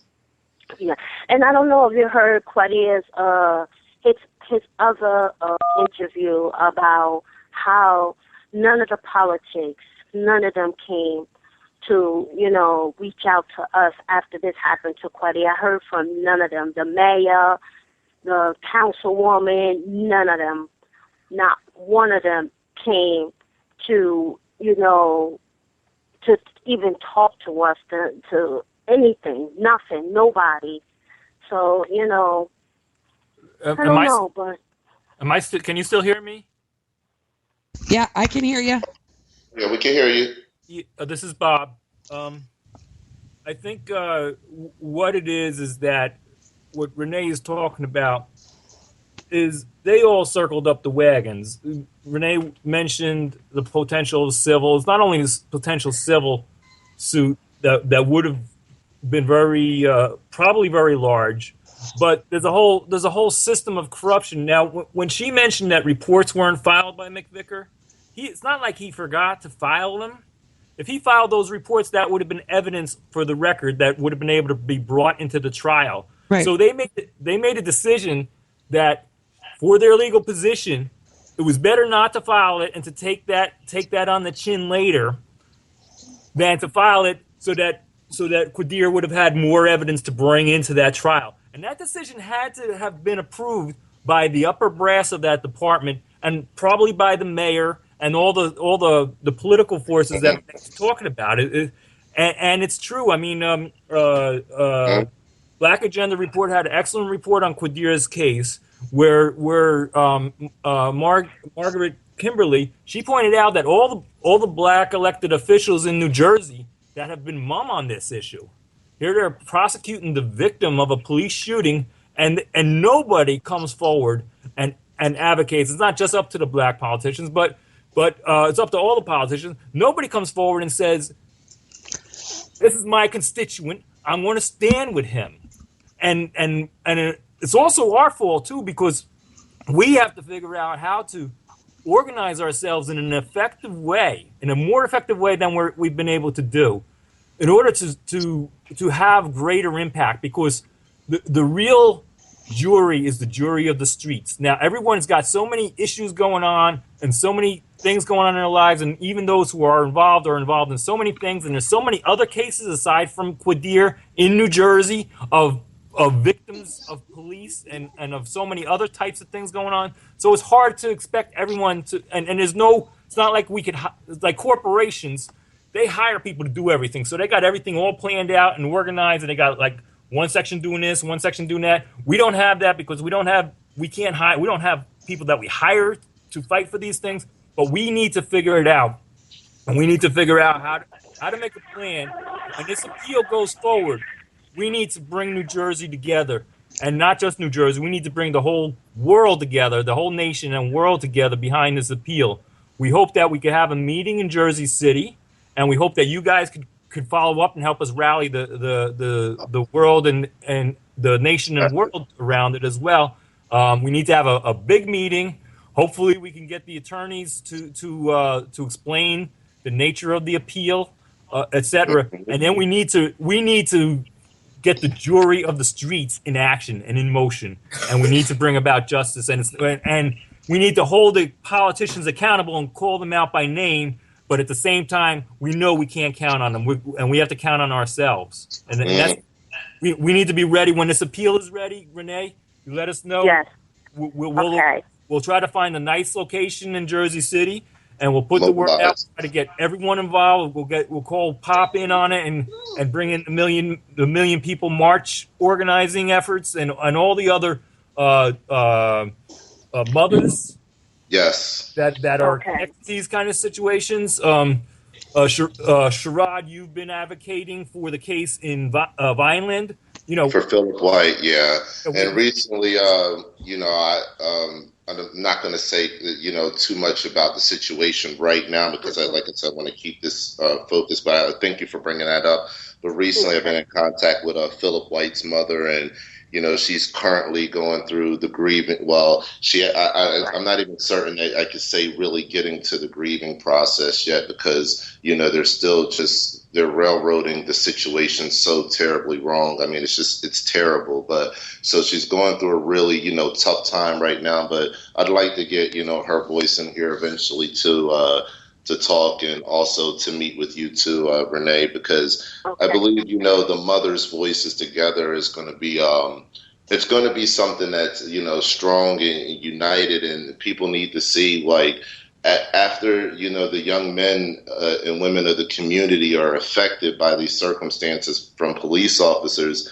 These are the family members that are left behind, that are left out here to deal with the circumstances. So your son, sitting somewhere where he shouldn't be right now, when he should be next to his mother. And right now, same thing with Philip White. He's deceased now, and he should be able to see his mother every weekend on Sundays. It's not right, and people need to see this is the aftermath. These are the voices that are left behind, and everyone is affected, not just the victims themselves, but everybody is victimized. And that's why people are so hurt, is because the whole community is being victimized, and it's being done without answers. It's being done without care, without regard, and no accountability. And it's wrong, and it's going to stop. It needs to stop. We're going to make it stop. I would also like to say, Bob, message me on Facebook, or Sincere will give you my contact information. But I have connections within the Million Mask March and Occupy and a few other, movement type stuff. Right. Yes, we need to pull it all together. And again, Kwadir is just one aspect of it, but it's a very important one. I think New Jersey needs to move it toward front and center of this kind of work, and not that any case is more important than the next one, but this one this one just screams injustice. Well, Bob, I think that also goes to what I was one of the things I was talking about is I want people to understand something.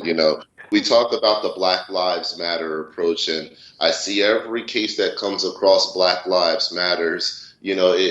It's a great movement, but everyone is, has been victimized, and they've, in turn have become deceased. But what's going on right now is we have Black Lives that matter that are still alive, and they're living in pretty much a hell on earth. And we can help those people, and just helping those people like Kwadir Felton. If you don't know who Kwadir Felton is and you've listened to this, go to Google, share out some articles, KWADIR, last name Felton, FELTON. And if we can help these people like Kwadir and get them out of these kind of situations, I believe that's going to be the initial stepping stone to, start to back these people up, because, Deidre said it earlier. She hit it right on the head. These people are upset that he is still alive. And they able to tell his story. That he's still alive, and that is such an advantage that he is still alive. It's the hugest advantage. Did you hear how, you said that earlier too, how intelligently that man was speaking? So they don't want him to be alive, because they know that anybody that has any kind of sympathy and compassion in their heart, they're going to listen to that man speak, and they're going to say, wait, something's not right here. Mm-hmm. This is not a thug gangbanger.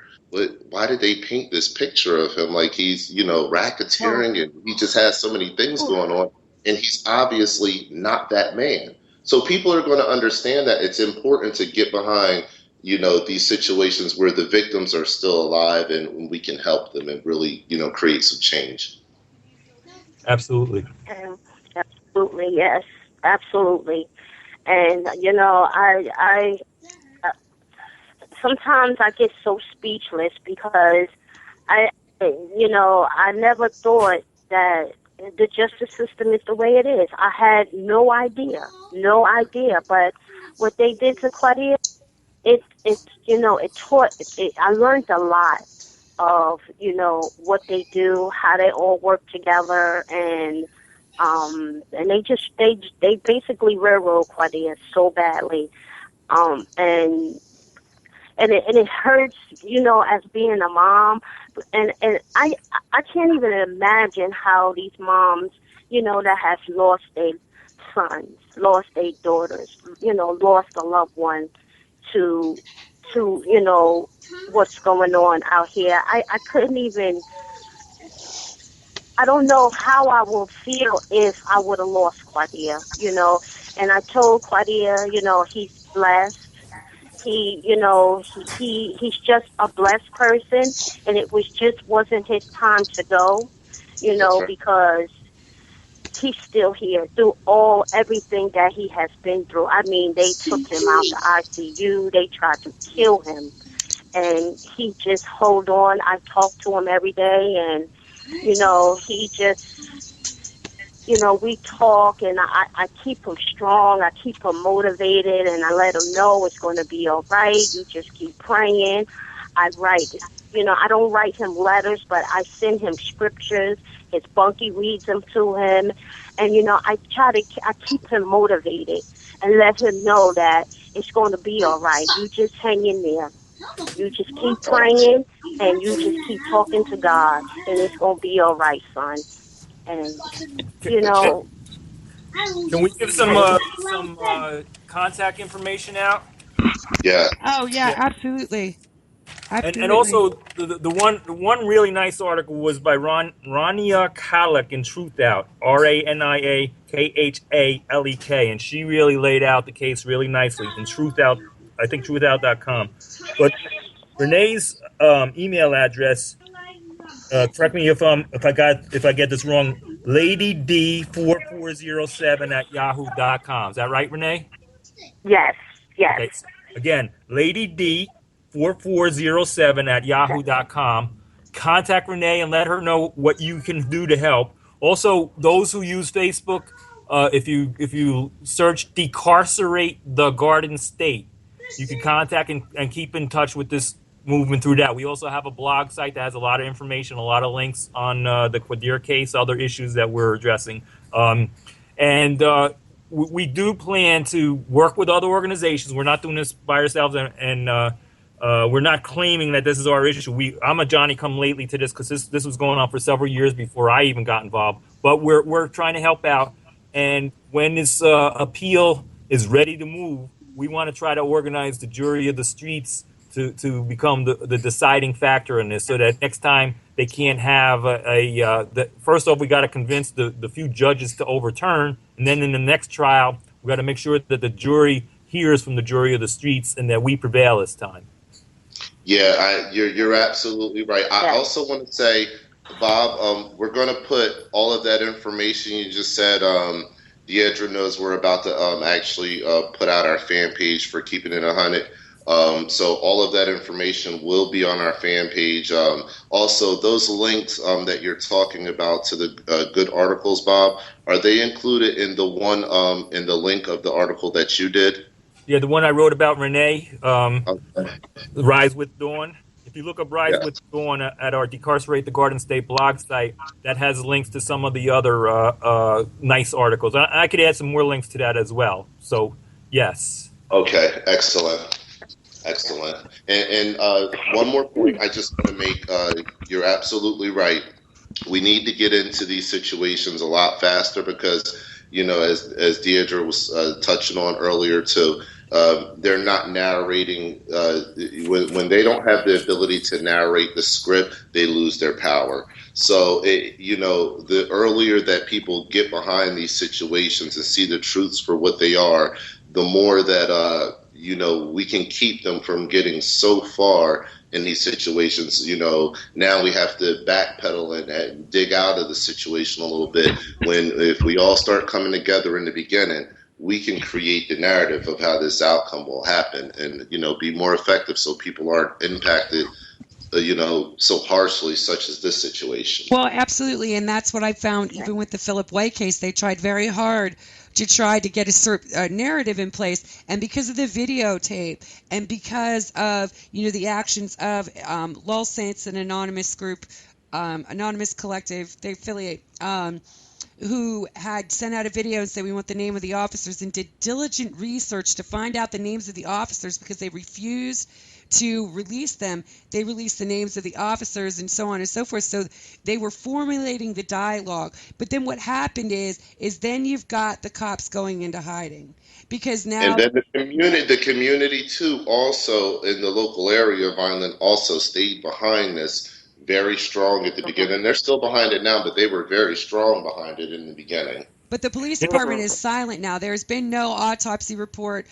Nothing has come out since. And so that's kind of one of those drawbacks from starting to dominate the narrative in the way that we were, is then they start to be quiet. And now we're waiting since March 30th of when he passed away, still for an autopsy report and a decision. And from what I heard, I think someone said the officers are back on the street, even though the investigation is still pending.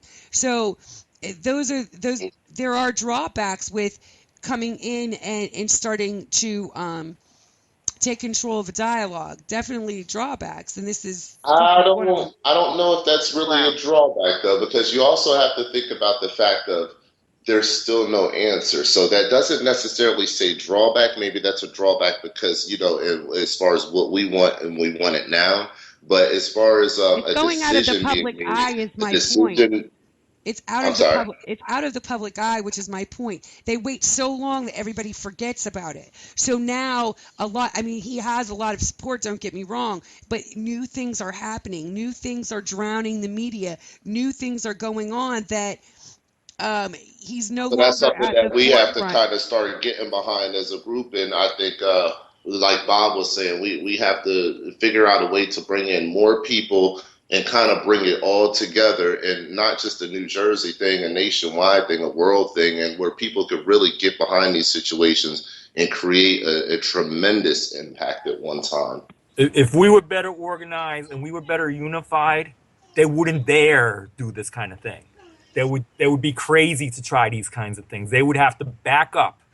We can get ourselves organized to that level, but we got a long ways to go. But in a lot of other countries, if this stuff was happening, they would hear from the people, and it would be fierce. Absolutely. Oh, yeah. All right, guys, I got to get out of here. I got producers to make happy. I want to thank Bob from Decarcerate the Garden State, Renee Felton, Quadir's mother, for coming on, and my other host, Sincere. Make sure you tune in next Wednesday, 5 to 7 at Keepin a Hunnid. We'll see you next week. And you guys did great. This is a super opportunity and a super job you guys did, and you guys really got this issue out right. Hey, no problem. Thank you guys. We appreciate you coming on. Thank you, Renee. Thank you, Bob. Thank you for having me. Thank you. Thank you so much. All right, we'll talk to you guys soon.